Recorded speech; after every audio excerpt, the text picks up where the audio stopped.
Hello नमस्कार, मी प्रीती आणि प्रीतीज recipe मराठीमध्ये आपले पुन्हा एकदा खूप मनापासून मी स्वागत करते। तर आज आपण पावसाळा विशेष स्वीट कॉर्न कटलेटची रेसिपी या व्हिडिओमध्ये पाहणार आहोत। यासाठी मी स्वीट कॉर्न घेतलेले आहेत 2 कप। हे बॉईल करून घेतलेले आहेत। गरम पाण्यात मी चांगले वाफवून घेतलेले आहेत, शिजवून घेतलेले आहेत आणि मिक्सरला आता ग्राइंड करून घेणार आहे। 2 बॅचमध्ये हे मी थोडे थोडे घेऊन हे अशा प्रकारे बारीक करून घेतलेले आहेत। हे पहा, एकदम पण बारीक करायचं नाही आहे, थोडे मोठे मक्याचे दाणे असले तरीही चालतील।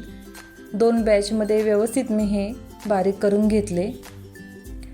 हे पहा, अशा प्रकारे पाणी न घालता आपण हे ग्राइंड करून घ्यायचं आहे, कारण आपण हे शिजवून घेतलेले आहेत स्वीट कॉर्न। त्यानंतर आता यामध्ये मी शिमला मिरची ॲड करणार आहे। नंतर कांदा आहे, हा गाजर स्वच्छ धुवून किसून घेतलेले आहे। बेसन पीठ आहे हे, आणि हे पोह्याचे पीठ आहे, बेसन पीठ आहे।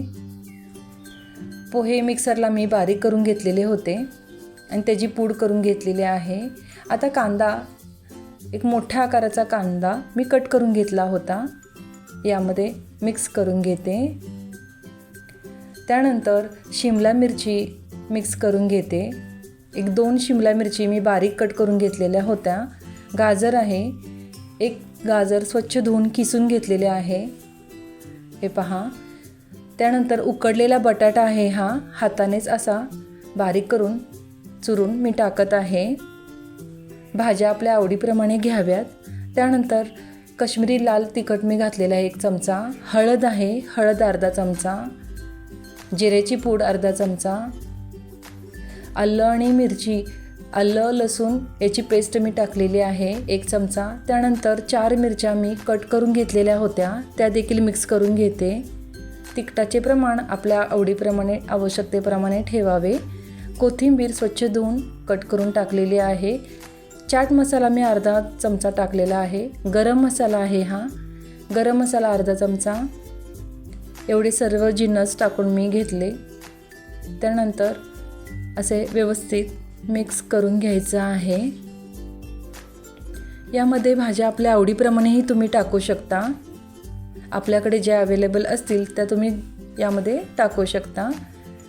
आता बेसन पीठ टाकलेले आहे, 2 मोठे चमचे मी बेसन पीठ ॲड करते यामध्ये।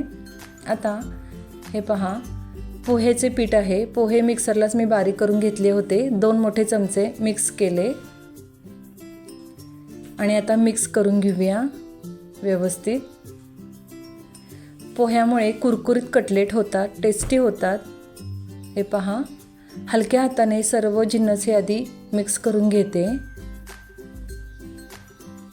चवीनुसार मीठ टाकायचं आहे, शेवटी मी मीठ टाकलेले आहे आणि परत एकजीव करून घ्यायचं आहे। पावसाळ्यात असे मस्त कटलेट करून खावा, खूप टेस्टी होतात, अतिशय क्रिस्पी होतात। त्यानंतर आता हात स्वच्छ धुवून मी हाताला थोडे तेल लावून घेतलेले आहे आणि मिश्रणाचा एक असा मध्यम आकाराचा गोळा हातावर घेऊन गोलाकार असा फिरून आकार देऊन घ्यायचा आहे। व्हिडिओमध्ये दाखवले त्याप्रमाणे असा आकार द्यावा। मध्ये असा चपटा थोडा मी केलेला आहे, हातावर असा गोलाकार फिरून असा चपटा आकार द्या, किंवा आपल्याला जो आवडतो आकार त्या आकारामध्ये तुम्ही कटलेट करा। हे पहा, हे अशा प्रकारे मी शेप देऊन घेतलेला आहे। अशा प्रकारे सर्वच मी गोळे या शेपमध्ये करून घेतलेले आहेत। या ठिकाणी हे फ्रायसाठी रेडी आहेत।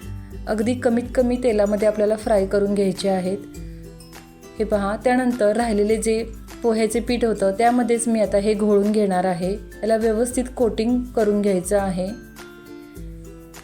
पोह्याच्या पिठाऐवजी तुम्ही ब्रेड क्रम्सही घेऊ शकता, अतिशय टेस्टी लागतात ते पण कटलेट।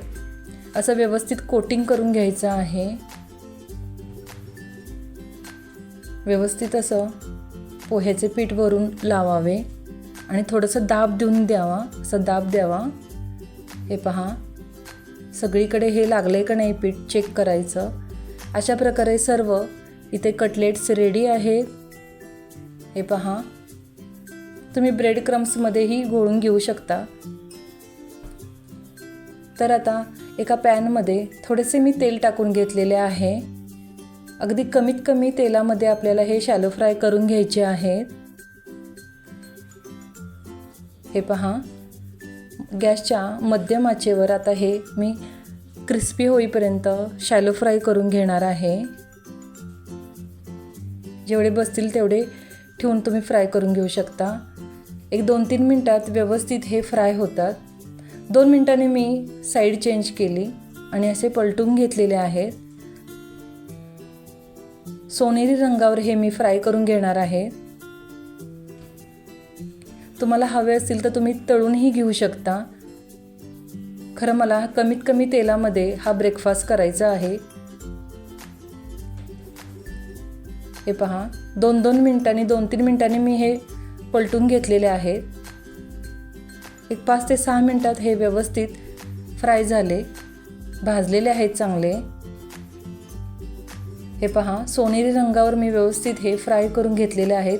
सुंदर कलर आलेला आहे, खूप क्रिस्पी होतात, तुम्ही पाहू शकता. या प्रकारे आता दुसरे देखील मी शॅलो फ्राय करून घेते. लहान मुलेच काय तर घरातील सर्वच मंडळी खूप आवडीने हा नाश्ता खातील. नाश्त्याला रोज रोज पोहे उपीट असं करण्यापेक्षा कधीतरी चेंज म्हणून तुम्ही हे मक्याचे कटलेट्स करून खाऊ शकता. हिरव्या चटणीबरोबर टोमॅटो सॉसबरोबरही तुम्ही सर्व करू शकता. खूप टेस्टी होतात, क्रंची होतात. गरम गरम कटलेट्स मस्त पावसाळ्यात खायला वेगळीच मजा असते, तेव्हा नक्की करून पहा. हिरव्या चटणीबरोबरही तुम्ही खाऊ शकता. मुलांच्या टिफिनमध्येही देऊ शकता. तर तुम्हाला ही रेसिपी आवडली तर नक्की ट्राय करा. व्हिडिओ आवडला तर व्हिडिओला लाईक करा, शेअर करा. चॅनलला सबस्क्राईब केलं नसेल तर प्लीज सबस्क्राईब करा. पुन्हा भेटू नवीन एका रेसिपीसह. धन्यवाद.